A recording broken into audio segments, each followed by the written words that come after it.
ओम शांति। आज है 13 अप्रैल 2021। मीठे प्यारे बाबा के साकार महावाक्य सुनेंगे। मुरली का सार है, मीठे बच्चे, बाप जो है जैसा है तुम बच्चों में भी नंबरवार पहचानते हैं। अगर सब पहचान ले तो बहुत भीड़ मच जाए। बाप जो है जैसा है तुम बच्चों में भी नंबरवार पहचानते हैं। अगर सब पहचान ले तो बहुत भीड़ मच जाए। प्रश्न है, चारों ओर प्रत्यक्षता का आवाज़ कब फैलेगा? उत्तर, जब मनुष्यों को पता पड़ेगा कि स्वयं भगवान इस पुरानी दुनिया का विनाश करा के नई दुनिया स्थापन करने आए हैं। दूसरी पॉइंट, हम सबकी सद्गति करने वाला बाप हमें भक्ति का फल देने आया है। यह निश्चय हो तो प्रत्यक्षता हो जाए, चारों ओर हलचल मच जाए। गीत है, जो पिया के साथ है। ओम शांति। बच्चों ने गीत की 2 लाइन सुनी। जो पिया के साथ है। अब पिया कौन है यह दुनिया नहीं जानती। भल ढेर बच्चे हैं, उनमें भी बहुत हैं जो नहीं जानते हैं कि किस प्रकार से बाप को याद करना चाहिए। वह याद करना नहीं आता, घड़ी घड़ी भूल जाते हैं। बाप समझाते हैं, बच्चे अपने को आत्मा समझो, हम बिंदी हैं। बाप ज्ञान का सागर है, उनको ही याद करना है। याद करने की ऐसी प्रैक्टिस पड़ जाए जो निरंतर याद ठहर जाए। पिछाड़ी में यही याद रहे कि हम आत्मा हैं। शरीर तो हैं, परंतु ये ज्ञान बुद्धि में रखना है कि हम आत्मा हैं। बाप का डायरेक्शन मिला हुआ है। मैं जो हूँ उस रूप में कोई विरला याद करते हैं। देह अभिमान में बच्चे बहुत आ जाते हैं। बाप ने समझाया है, कोई को भी जब तक बाप का परिचय नहीं दिया है तब तक कुछ भी समझ नहीं सकेंगे। पहले तो उन्हों को यह मालूम पड़े कि वह निराकार हमारा बाप गीता का भगवान है, वही सर्व का सद्गति दाता है। वह इस समय सद्गति करने का पाठ बजा रहे हैं। इस पॉइंट में निश्चय बुद्धि हो जाए तो फिर जो भी इतने साधु संत आदि हैं सब एक सेकंड में आ जाएं। भारत में बड़ा हंगामा मच जाए। अभी मालूम पड़ जाए कि यह दुनिया विनाश होने वाली है। इस बात का निश्चय हो जाए तो बम्बई से लेकर आबू तक क्यों लग जाए। लेकिन इतना जल्दी कोई को निश्चय नहीं हो सकता। तुम जानते हो विनाश होना है। यह सब घोर निद्रा में सोए ही रहने हैं। फिर अंत समय तुम्हारा प्रभाव निकलेगा। मासी का घर नहीं है जो इस बात में निश्चय हो जाए कि गीता का भगवान परमपिता परमात्मा शिव है। यह सिद्ध हो जाए तो सारे भारत में आवाज़ हो जाए। अभी तो तुम एक को समझाएंगे तो दूसरा कहेगा तुमको जादू लग गया है। यह झाड़ बहुत धीरे धीरे बढ़ना है। अभी थोड़ा टाइम है, फिर भी पुरुषार्थ करने में हर्जा नहीं है। तुम बड़े बड़े लोगों को समझाते हो, परंतु वे कुछ भी समझते थोड़े ही हैं। बच्चों में भी कई इस नॉलेज को समझते नहीं हैं। बाप की याद नहीं तो वह अवस्था नहीं। बाप जानते हैं निश्चय किसको कहा जाता है। अभी तो कोई 1-2% भी मुश्किल बाप को याद करते हैं। भल यहाँ बैठे हैं, बाप के साथ वह लव नहीं रहता। इसमें लव चाहिए, तकदीर चाहिए। बाप से लव हो तो समझें, हमको कदम कदम श्रीमत पर चलना है। हम विश्व के मालिक बनते हैं। आधा कल्प का देह अभिमान बैठा हुआ है, सो अब देही अभिमानी बनने में बड़ी मेहनत लगती है। अपने को आत्मा समझ मोस्ट बिलवड बाप को याद करना मासी का घर नहीं है। उनके चेहरे में ही रौनक आ जाए। कन्या शादी करती है, जेवर आदि पहनती है तो चेहरे में एकदम खुशी आ जाती है, परंतु यहाँ तो साजन को याद ही नहीं करते तो वह शक्ल मुरझाई हुई रहती है। बात मत पूछो। कन्या शादी करती है तो चेहरा खुशनुमा हो जाता है। कोई की तो शादी के बाद भी शक्ल मुर्दे जैसी रहती है। किस्म किस्म के होते हैं। कोई तो दूसरे घर में जाकर मूंछ पड़ती है, तो यहाँ भी ऐसे है। बाप को याद करने की मेहनत है। यह गायन अंत का है कि अतीन्द्रिय सुख गोपी वल्लभ के गोप गोपियों से पूछो। अपने को गोप गोपी समझना और निरंतर बाप को याद करना वह अवस्था होनी है। बाप का परिचय सबको देना है। बाप आया हुआ है, वो वर्षा दे रहे हैं, इसमें सारी नॉलेज आ जाती है। लक्ष्मी नारायण ने जब 84 जन्म पूरे किए तब बाप ने अंत में आकर उन्हों को राजयोग सिखाकर राजाई दी। लक्ष्मी नारायण का यह चित्र है नंबर 1। तुम जानते हो उन्होंने आगे जन्म में ऐसे कर्म किए हैं। वह कर्म अब बाप सिखला रहे हैं। कहते हैं मन मना भव, पवित्र रहो, कोई भी पाप मत करो, क्योंकि तुम अभी स्वर्ग के मालिक पुण्य आत्मा बनते हो। आधा कल्प माया रावण पाप कराती आई है। अब अपने से पूछना है, हमसे कोई पाप तो नहीं होता है? पुण्य का काम करते रहते हैं, अंधों की लाठी बने हैं। बाप कहते हैं मन मना भव। यह भी पूछना होता है कि मन मना भव किसने कहा? वह कहेंगे कृष्ण ने कहा। तुम मानते हो परमपिता परमात्मा शिव ने कहा। रात दिन का फर्क है। शिव जयंती के साथ है गीता जयंती, गीता जयंती के साथ कृष्ण जयंती। तुम जानते हो हम भविष्य में प्रिंस बनेंगे। बैगर टू प्रिंस बनना है। यह एम ऑब्जेक्ट ही राजयोग की है। तुम सिद्ध कर बताओ कि गीता का भगवान श्री कृष्ण नहीं था, वह तो निराकार था, तो सर्वव्यापी का ज्ञान उड़ जाए। सर्व का सद्गति दाता पतित पावन बाप है। कहते भी हैं कि वह लिबरेटर है, फिर सर्वव्यापी कह देते। जो कुछ बोलते हैं समझते नहीं हैं। धर्म के बारे में जो आता है बोल देते हैं। मुख्य धर्म है 3। देवी देवता धर्म तो आधा कल्प चलता है। तुम जानते हो बाप ब्राह्मण देवता क्षत्रिय धर्म स्थापन करते हैं। यह दुनिया नहीं जानती। वह तो सत्यु को ही लाखों वर्ष कह देते हैं। आदि सनातन देवी देवता धर्म है सबसे ऊंचा, परंतु ये अपने धर्म को भूल इररिलीजियस बन पड़े हैं।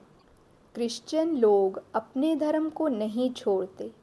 वह जानते हैं क्राइस्ट ने हमारा धर्म स्थापन किया था।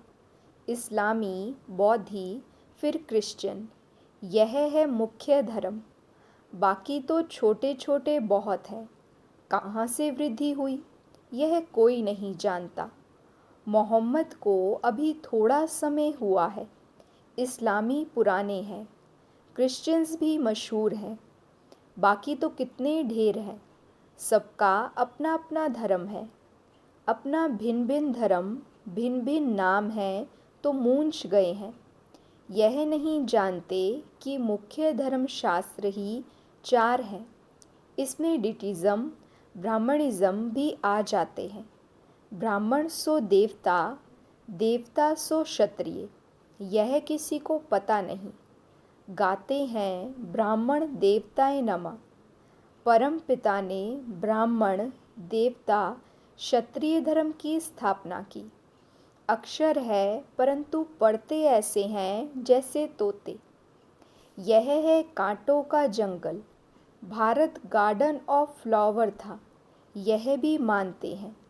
परंतु वह कब, कैसे, किसने बनाया, परमात्मा क्या चीज़ है, यह कोई नहीं जानते।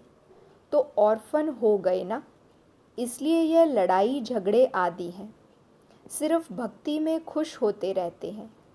अब बाप आए हैं सोजरा करने, सेकंड में जीवन मुक्ति बना देते हैं। ज्ञान अंजन सतगुरु दिया, अज्ञान अंधेर विनाश। अभी तुम जानते हो हम सोजरे में हैं। बाप ने तीसरा नेत्र दिया है। भल देवताओं को तीसरा नेत्र दिखाते हैं, परंतु अर्थ नहीं जानते। वास्तव में तीसरा नेत्र तुमको है, उन्होंने फिर दे दिया है देवताओं को। गीता में ब्राह्मणों की कोई बात नहीं, उसमें तो फिर कौरव पांडवों आदि की लड़ाई, घोड़े गाड़ी आदि लिख दी है। कुछ भी समझते नहीं। तुम समझाएंगे तो कहेंगे तुम शास्त्रों आदि को नहीं मानते। तुम कह सकते हो हम शास्त्रों को मानते क्यों नहीं हैं, जानते हैं। यह सब भक्ति मार्ग की सामग्री है, गाया हुआ है ज्ञान और भक्ति। जब रावण राज्य होता है तब भक्ति शुरू होती है। भारतवासी वाम मार्ग में जाकर धर्म भ्रष्ट और कर्म भ्रष्ट बन जाते हैं, इसलिए अब हिंदू कहला दिया है, पतित बन गए हैं। पतित किसने बनाया? रावण ने। रावण को जलाते भी हैं, समझते हैं यह परंपरा से चला आता है। परंतु सतयुग में तो रावण राज्य ही नहीं था। कुछ भी समझते नहीं। माया बिल्कुल ही पत्थर बुद्धि बना देती है। पत्थर से पारस बाप ही बनाते हैं। जब आयरन एज में आए तब तो आकर गोल्डन एज स्थापन करे। बाप समझाते हैं, फिर भी बड़ा मुश्किल किसी की बुद्धि में बैठता है। तुम कुमारियों की अब सगाई होती है, तुमको पटरानी बनाते हैं। तुमको भगाया अर्थात तुम आत्माओं को कहते हैं तुम मेरे थे, फिर तुम मुझे भूल गए हो। देह अभिमानी बन माया के बन गए हो। बाकी भगाने आदि की तो बात ही नहीं है। माँ में कम याद करो, याद की ही मेहनत है। बहुत देह अभिमान में आकर विकर्म करते हैं। बाप जानते हैं यह आत्मा मुझे याद ही नहीं करती है। देह अभिमान में आकर बहुत पाप करते हैं तो पाप का घड़ा 100 गुना भर जाता है। औरों को रास्ता बताने के बदले खुद ही भूल जाते हैं और ही जास्ती दुर्गति को पा लेते हैं। बड़ी ऊंची मंजिल है, चढ़े तो चाखे बैकुंठ रस, गिरे तो चकनाचूर। यह राजाई स्थापन हो रही है। इसमें फ़र्क देखो कितना पड़ जाता है। कोई तो पढ़कर आसमान में चढ़ जाते हैं, कोई पट में पड़ जाते हैं। बुद्धि डल होती है तो पढ़ नहीं सकते हैं। कोई कोई कहते हैं बाबा हम किसी को समझा नहीं सकते हैं। कहता हूँ अच्छा, सिर्फ अपने को आत्मा समझो, मुझ बाप को याद करो तो मैं तुमको सुख दूंगा। परंतु याद ही नहीं करते हैं। याद करें तो औरों को याद दिलाते रहें। बाप को याद करें तो पाप नष्ट हो जाएं। उनकी याद बगैर तुम सुखधाम में जा नहीं सकते हो। 21 जन्मों का वर्षा निराकार बाप से मिल सकता है। बाकी तो सब अल्पकाल का सुख देने वाले हैं। कोई को रिद्धि सिद्धि से बच्चा मिल गया व आशीर्वाद से लॉटरी मिल गई तो बस विश्वास बैठ जाता है। कोई को 2-4 करोड़ फ़ायदा हो जाएगा, बस बहुत महिमा करेंगे, परंतु वह तो है अल्पकाल के लिए। 21 जन्मों के लिए हेल्थ वेल्थ तो मिल नहीं सकती ना, परंतु मनुष्य नहीं जानते हैं, दोष भी नहीं दे सकते हैं, अल्पकाल के सुख में ही खुश हो जाते हैं। बाप तुम बच्चों को राजयोग सिखलाकर स्वर्ग की बादशाही देते हैं, कितना सहज है। कोई तो बिल्कुल समझा नहीं सकते, कोई समझते भी हैं, परंतु योग पूरा ना होने के कारण कोई को तीर नहीं लगता है। देह अभिमान में आने से कुछ ना कुछ पाप होते रहते हैं। योग ही मुख्य है। तुम योग बल से विश्व के मालिक बनते हो। प्राचीन योग भगवान ने सिखाया था, ना कि श्री कृष्ण ने। याद की यात्रा बड़ी अच्छी है। तुम ड्रामा देख कर आओ तो बुद्धि में सारा सामने आ जाएगा। कोई को बताने में टाइम लगेगा। यह भी ऐसे है, बीज और झाड़। यह चक्र बड़ा क्लियर है। शांति धाम, सुख धाम, दुख धाम सेकंड का काम है ना, परंतु याद भी रहे ना। मुख्य बात है बाप का परिचय। बाप कहते हैं, मेरे को याद करने से तुम सब कुछ जान जाएंगे।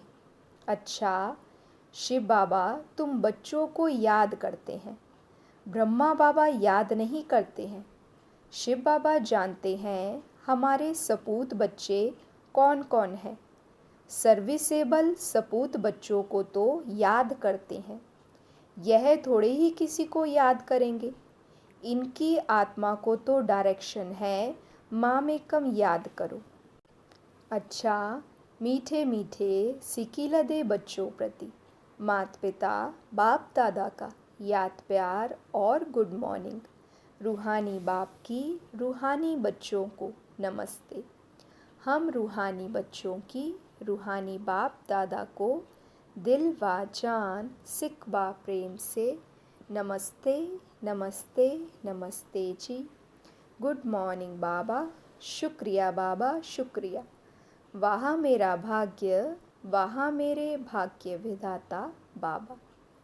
धारणा के लिए मुख्य सार है, पहली पॉइंट, तकदीरवान बनने के लिए एक बाप से सच्चा सच्चा लव रखना है। लव रखना माना कदम कदम एक की ही श्रीमत पर चलते रहना।